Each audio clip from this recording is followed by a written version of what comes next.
All right, so one of the questions we get asked most often, which is actually one of the better questions to be asking, is what makes a good market, or what markets should I build or buy in, and how do I identify these markets? And this is really the question that matters. Although it's broken up into two parts, and I think a lot of people don't focus on the whole picture. They identify certain categories that it seems like they read out of a book but don't make a lot of sense in practice. And let me give you an example of one of these. So when people are looking at markets, and I've actually heard funds that have hundreds of millions of dollars say this, that we do not invest in something that has over a certain amount of square feet per capita. So they may say outside anything we're looking for in markets that have under 8 square feet of storage per capita. The reason being is they don't want to be in oversaturated markets. The reason why I don't like these types of way of going about it, although we use metrics and we do use rules, which we'll go over, but before we got to really set the stage for this. We got to kind of frame this and how you need to think about this.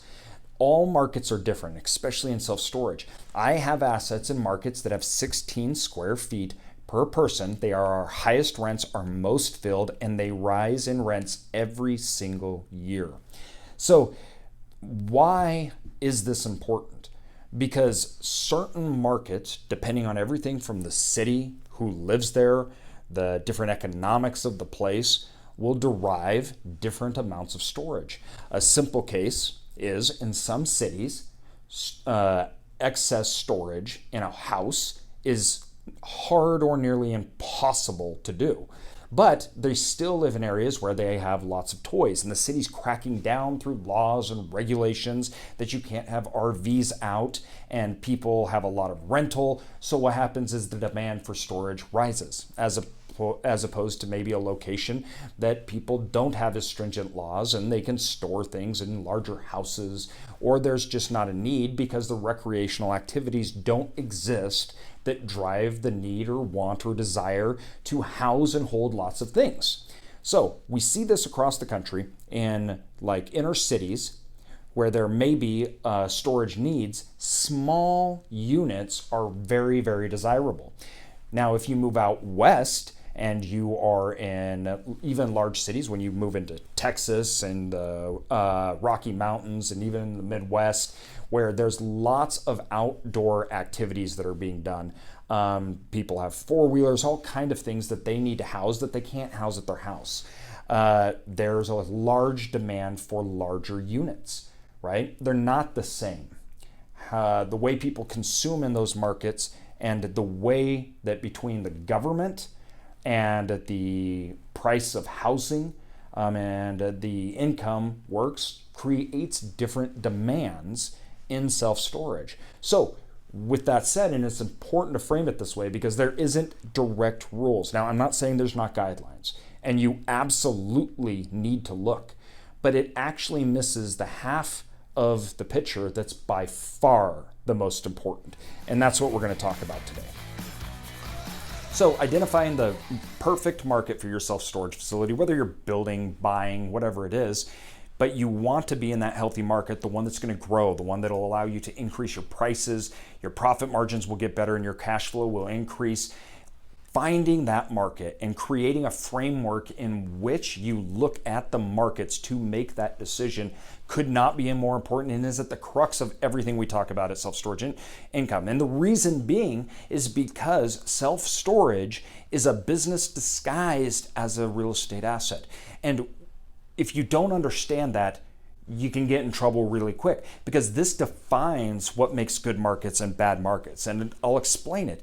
But when you look, for most people, when they look at markets, they're looking purely at demographics. They're saying, what are the demographics that I need, right? What is the right amount of self-storage? Okay, this is a concept that is derived by other real estate asset classes that makes no sense in self-storage. Let me give you an example. If I went into a market and the occupancy in the market across the board was really low and there was not a whole lot of growth, and outside it looked to be a terrible market, I could still theoretically build a facility that would perform outstanding. Now, I'm not talking because I beat them in competition or anything. I'm talking because the product type that I may deliver to that market may not exist. So if I'm going into a market that has only outdoor storage, but has a huge demand for indoor storage and no one's built it, I'm not competing with those storage facilities. So they don't matter. I'm the only one that's going to bring that product type in there. As long as the demand is there and there's a large enough base to supply that demand, then I'll be good. And this is what we need to work out. So the first, we will go over demographics, but as we talked about before, this really is a science plus an art. When I'm looking at demographics, we're looking at a few things. First of all, we need a stabilized population. Okay? And we need a growing population. And when I say stabilized plus growing, this is what I mean. I mean a population that has been around for a long time. There is enough economic activity and diversified employment that allows it to be stable. This can get iffy in third-tier markets, right? You may have one employer that just dictates the entire employment situation of that market. And if they run into bad times, it's going to get ugly and it may not turn around. And we see this. This happens. There are towns that are dying in America. You need to avoid that, okay? So you want a growing population. You want a stabilized population, diversified employment, okay? You want long-term predictable trends, and you want growing wages. Now, to what extent matters a lot less to me. What I'm looking for is that in 10 years, that market will be bigger than it was in the previous 10 years. Wages will be more, their families are moving there, that there's a reason for that market to exist. And it can't just be one. Okay? Now, these markets are all over the part of the United States. I do have a rule that I don't really like markets that are under 20,000, but that's my own personal preference. I used to invest in storage facilities that were strictly in markets under 20,000. That was a perfect place for me to start, and I was able to capitalize on a lot of things, which is going to bring us into the next picture. This is way more right here, more important than the demographics. Way more. Competition. Your competition will make you or break you. What the other storage facilities are doing, right? They are the ones that will determine whether you get customers, how much it costs to get customers, and at what price you can charge them. Competition is what makes the market supply and demand work. I've often said this, that the biggest threat to self-storage is self-storage. We just overbuilt, right? So when I look at competition, I'm looking at occupancies. I want occupancies to be high. And two, I don't mean that by just stabilized assets, which we're going to get into. Price per square foot. I want to know, what is the price per square foot? Is this a good, healthy price per square foot based upon the cost to build? Okay, so you're looking at these two things. The competitive advantage. This was very important to me starting out, because when we started our self-storage business, it was under our philosophy and our whole outlook on this market was that it's a business. So what is our competitive advantage? And I learned on really, really quickly when we started, we were not in a place to compete with the REITs, so we didn't. We made sure we picked markets and areas that we didn't compete with them. Under construction and the 5-year fill-up rate. All right, this is huge. This is where most people drop the ball. This is where most people get in trouble. You see people building storage facilities and they have this attitude, if you build it, they will come. Well, them and 5 other facilities are all building up, and none of them are going to get to 90% occupied. The understanding and working with the city to figure out what square foot per capita is coming onto the market is important. This can be easy math that you can do. Like, you don't want to make this complicated. And I've been in markets where people were building, and when I walked through the math with them, they'd never done it. So I took a market, like a market that I'm in that's overbuilt, and we said, listen, this is a growing market, and that gets everybody excited. But they were building enough storage that every man, woman, and child moving into that market would basically have a unit. That doesn't make sense. You have to remember, 10%. 10% of people use storage. In markets that like a lot of storage and use a lot, make it 12, and ones that don't, make it like 8. But right in there, you got your 10%. Okay, this is just something that's kind of a rule. It hasn't changed a lot. And two, for a large amount of that 10%, it's temporary. They're not using it for a long time. So when you have competition that's coming into the market, if the 10% is already filled, if that demand is already filled, and let's say you have, whatever it may be, you have 10,000 people that move into that market a year, and you have 500,000 square feet of storage facilities that are being built, and that equals to be 5,000 units. That means that you are building 5 times more than needs to be met. This is happening a lot right now. A lot. So you have, and how do you know this? So when you take your 10% in a market, I look at the stabilization, which I'm taking occupancy, okay? And then I'm taking the 5-year fill-up rate.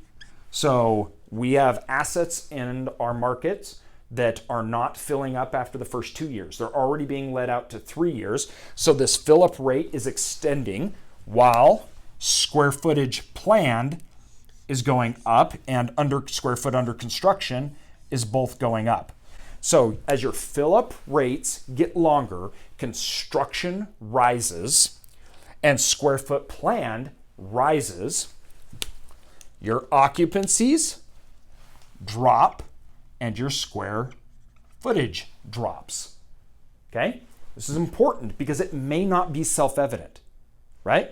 So this happened and has caught a lot of people by the shorts, because what happened after the Great Recession? Nobody built.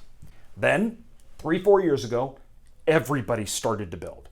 Not only did they start to build, they started to build up in a big way. The first 2 years, there was an excess demand of this 10% that wasn't being met. Let's call it 2%, right? The first 2 years, all the inventory that came out of the market sucked that 2% up, filled it up. You're good.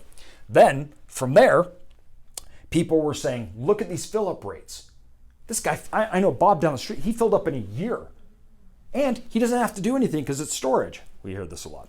So all of a sudden, the squared feet planned and under construction spikes. Everybody's trying to get into it, right? This is classic boom and bust. So you need to be aware where you're at in the cycle. As people move in, those fill-up rates extend. Now in some of our markets, guys are 3 years out and they're like, we're at 60%, and I don't think we're going to get above that in the year 4. But because it was already planned, they're building this stuff, this inventory has to go to market. So you spike, which is where we're at in some of our markets, right here at the top of a market, right? We get oversupplied. So you get oversupplied here, and then the building shuts down.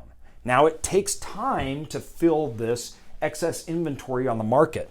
That causes square foot planned to drop. That causes the square foot under construction to drop. 5-year fill-up rates start to drop, and then eventually occupancy turns back up, prices per square feet turn back up, and you start the cycle over again, okay? This is how you understand the cycle. This is where you're looking at what's going on, what's happening with your competition, okay? So demographics, I see people that are like, I'm gonna go build in this market. Do you wanna know why? Because 50,000 people a year are moving into this market. They're like, it's crazy, right? So I'm gonna go build because it'll fill up. What they don't know is that 5 million square feet is under construction in those markets or has been already deployed. So it needs to be way more than 50,000. So that's why demographics alone don't matter. And 2, competition, that's where you're gonna learn. That's where you're gonna learn where the opportunity is. So what you need to do is you need to focus on 2 things. Be in a good market, okay? You need to be in a good market that's growing, it's not gonna reduce, that's safe, stable, okay? You need to be in a market where you can compete. So what makes a good market? Well, that depends on you too. You need to be able to compete, right? So If you can compete, you're in a place where occupancies are high, square foot's rising, the planned square feet are being built and under construction isn't out of control, and you can tell that there's still demand in the market, well, now you know you'll have upside. But don't get up here, because then when you buy, your occupancies go down. What happens, right? Your revenues start dropping. But you bought up at the top. So this is what's going to tell the story, okay? Look at it like a business. What are your competitors doing? Who are you competing with? How are you going to compete with them? What is supply and demand at? Get your market right, get the demographics, good market, okay? And then find out if you can be successful. That's what makes a good market in self-storage.